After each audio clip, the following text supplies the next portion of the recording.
ابن ابی شیبہ میں یہ حدیث دکھاؤں پھر فاقی کی حدیث. مصنف ابن ابی شیبہ چاپ ہے الفاروق الحدیثہ، مجلد ہے 12 12ویں مجلد ہے، ٹھیک ہے نا، چھپا ہے سنہ 2008 میں، صفحہ 45، حدیث نمبر 35412.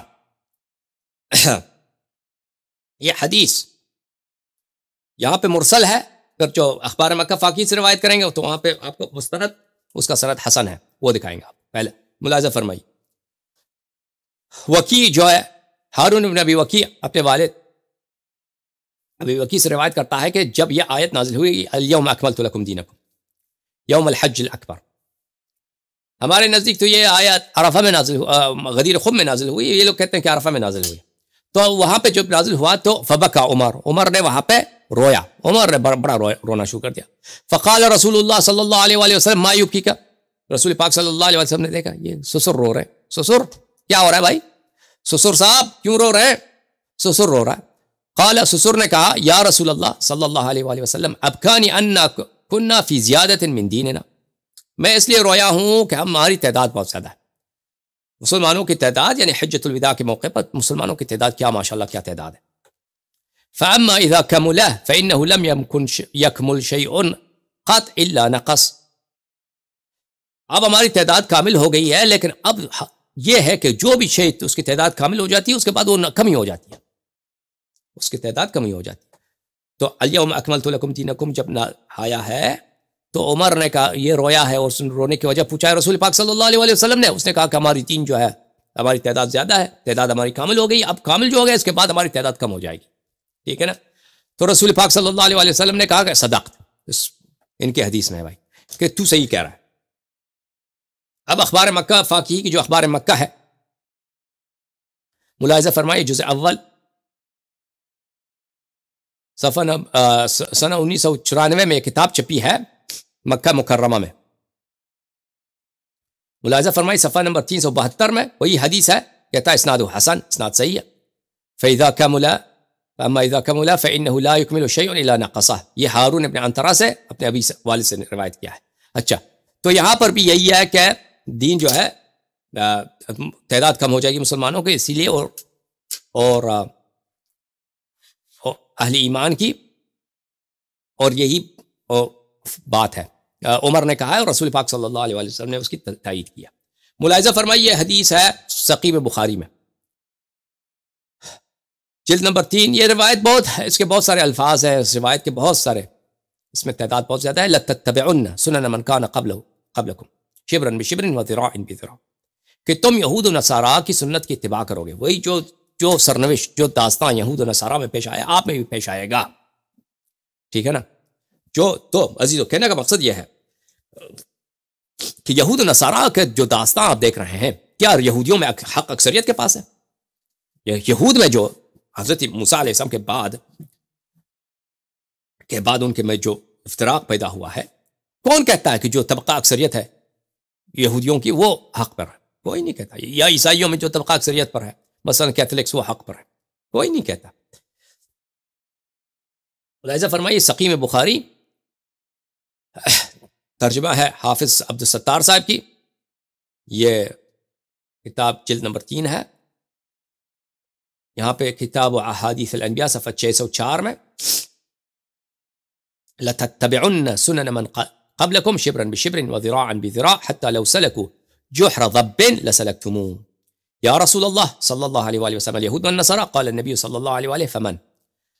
ابو سعید نے روایت کیا ہے کہ رسول پاک صلی اللہ علیہ وآلہ وسلم نے فرمایا یقیناً تم مسلمان بھی اپنے سے پہلے لوگوں کی بالشت اور ہاتھ قدم بقدم پیروی کرو گے. تم پیروی کرو گے یہود و نصارہ کی، جس طرح انہوں نے عمل کیا تم وہی عمل کرو گے. اچھا، اور وہ یہود و نصارہ بھی مختلف فرقوں میں بٹ گئے تھے، آپ بھی مختلف فرقوں میں بٹو گے نا. اگر وہ کسی سانڈے کے بل میں داخل ہو گئے، سانڈا کس کو بولتے ہیں بھائی؟ ذب کس کو بولتے ہیں؟ چپکلی کو. وہ بڑے بڑے چپکلی ہوتا ہے عرب میں، اس کو جماعت عمر بڑی شوق سے کھاتے ہیں، عمر بہت شوق سے کھاتا تھا چپکلی، اس کو بولتے ہیں ذب. اب اس نے ترجمہ کیا سانڈا. اب سانڈا جو ہے شاید وہی ذب کا ترجمہ، مجھے لفظ سانڈا نہیں معلوم اردو میں. بہرحال ذب جو ہے وہ لیزرڈ ہوتا ہے، بہت بڑا لیزرڈ ہوتا ہے. چپکلی، بس چپکلی موٹا سا ہوتا ہے کافی، وہ صحرائی چپکلی ہوتا ہے. یہ جماعت عمریہ میں بھائی آپ کو بتاؤں کہ ان کے مذہب اتنی شرمناک ہے، ان کے مذہب میں چھپکلی کھانا یہ تو بڑی بات ہے. چوہا کھانا مختلف چوہے جو ہیں ان کو کھانا یہ بڑی بات ہے. کتے کا گوشت کھانا جو کتے سے بھی بدتر ہے وہ جانور جس کو انگلش میں بولتے ہیں بھول گیا میں وہ بالکل بہت بد شکل ہے وہ کتے اور بھیڑیے کے جیسا ہوتا ہے. اس کو انگلش میں کیا ہوتا ہے؟ ہائینے کا گوشت کھانا یعنی ہر پلیت چیز انہوں نے حلال کیا ہوا. ٹھیک ہے نا. اب شاید لوگوں کو یقین نہ آئے تو کسی دن ہم کتاب دکھائیں گے آپ. اور پسندیدہ غذا عمر کا کیا تھا؟ یہی چھپکلی. اچھا اگر وہ کسی سانڈے کے بل میں داخل ہو گئے تو تم بھی اس میں گھس جاؤ گے. اب کوئی سانڈے کے بل میں کوئی نہیں گھستا بھائی. سانڈے کے بل میں چھپکلی کے سوراخ میں کوئی گھستا ہے نہیں گھستا. لیکن یہ ایک بیان ہے کہ تم ان کے سنن پر ان کے طور و طریق پہ چلو گے. جو طور و طریق جو سنتیں جو باتیں بنی اسرائیل میں اور نصارہ میں پیش آئی وہ آپ میں بھی پیش آئے گا. ٹھیک ہے نا. اس طرح چلو گے. تو یہ کس سے کہا ہے؟ صحابہ سے فرمایا ہے. تو اب اس کو کہیں کہ یہ صحابہ سے مستثنا ہے یہ ایک جھوٹی بات ہے. بلکہ ہمارے پاس واضح شاید قرائن ہے دوسرے احادیث اس کے کہ یہ صحابہ سے کہا ہے. اب صحابہ کی بات کی چھوڑیے کہہ دیں پوری امت کے لیے. ٹھیک ہے پوری امت کے لیے. یہ امت جو ہے رسول پاک صلی اللہ علیہ وسلم کے بعد یہود و نصارہ کے سنت پہ چلے گی. 72 فرقے بنے مسلمانوں کے 73 فرقے بنے. یہود و نصارہ کے 72 71 72 فرقے بنے مسلمانوں کے 73 فرقے. تو اب کیا یہود و نصارہ میں یہ ہے جو اکثریتی فرقہ ہے یہودیوں کا یا نصارہ کا وہ حق پر ہے؟ نہیں ہے. ٹھیک ہے نا. تو بلکہ ان میں جو حق ہے وہ بہت کم ہے. بلکہ وہ جو اہل حق تھے یہود کے نصارہ کے وہ رسول پاک صلی اللہ علیہ وسلم کے فرمان سن کے مسلمان ہو گئے تھے. وہ بہت کم تھے اور مسلمان ہو گئے تھے وہ. ٹھیک ہے نا.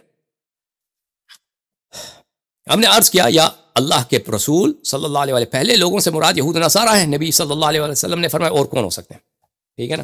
تو میرے عزیزو اب ہم طاہر قادری صاحب کا جو تھیسس ہے کہ اکثریتی لوگ جو ہیں اکثریتی جو طبقہ ہے وہ حق پر ہے اس کو ہم نے بالکل باطل کر دیا قرآن کی روح سے احادیث صحیحہ جو ان کے اپنے کتب میں موجود ہے ان کے روح سے کہ رسول پاک صلی اللہ علیہ وسلم اور قرآن کا فرمان یہ ہے کہ اس امت میں اہل ایمان سچے لوگ حق پر لوگ وہ کم ان کی تعداد کم ہوگی وہ اکثریت میں نہیں ہوں گے. اب اس مطلب کو ثابت کرنے کے بعد اس مرحلے پہ آتے ہیں کہ جن احادیث کو وہ کوٹ کرتے ہیں کہ ید اللہ ملجمع علیکم بالسواد الاعظم ان احادیث کا مطلب کیا ہے اور اس احادیث کے متعلق ہمارا موقف کیا ہے ہم انشاءاللہ تبارک و تعالی یہ اگلے پروگرام میں آپ کی خدمت میں پیش کریں گے باذن الہی. اب میں آپ سب کا بہت شکریہ ادا کرتا ہوں کہ آپ اتنی دیر تک بیٹھے رہے اور ہمارے پروگرام